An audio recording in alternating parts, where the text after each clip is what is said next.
At 8 o'clock, we got Georgia Tech, who's under new management at 1-3. Traveled to number 24, Pitt, who's 3-1. As I was talking about Pitt earlier, here we are. Pitt's favored by 22 on the ACC network, and honestly, these late games are not the best in the world, guys.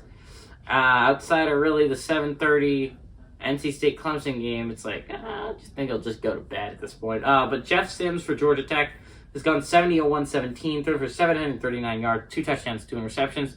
Dante Smith on the ground has had 32 carries for 191 yards and 3 touchdowns, and Nate McCollum has had 18 catches for 158 yards.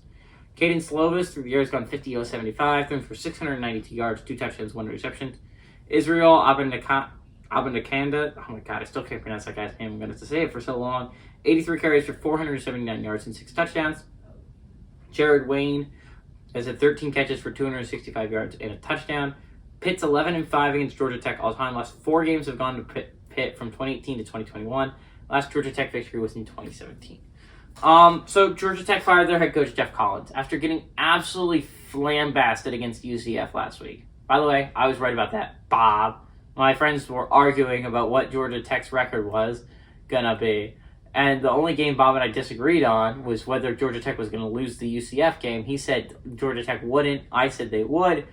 But boo, I was right. They got absolutely flambasted by UCF, who's a good football team.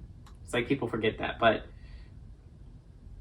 yeah, the Yellow Jackets, they've looked poor throughout the start of the season. They've looked rough. They have not looked great offensively, or really defensively for that matter. To be fair, they had a rough out-of-conference schedule. Drawing Ole Miss and UCF is a tough out-of-conference schedule.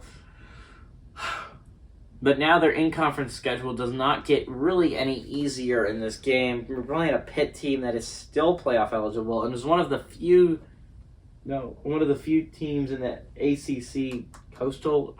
I don't freaking know, dude. The ACC's side names are so weird.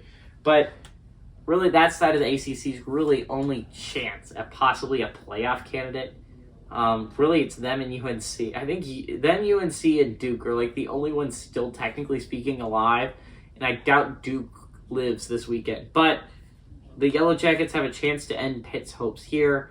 I very much doubt they do. Pitt has looked bad, and honestly, firing your head coach rarely gives you any burst in the next game. You normally get crushed. Ask Nebraska and Arizona State, who happened to it last week, or Nebraska 2 weeks ago.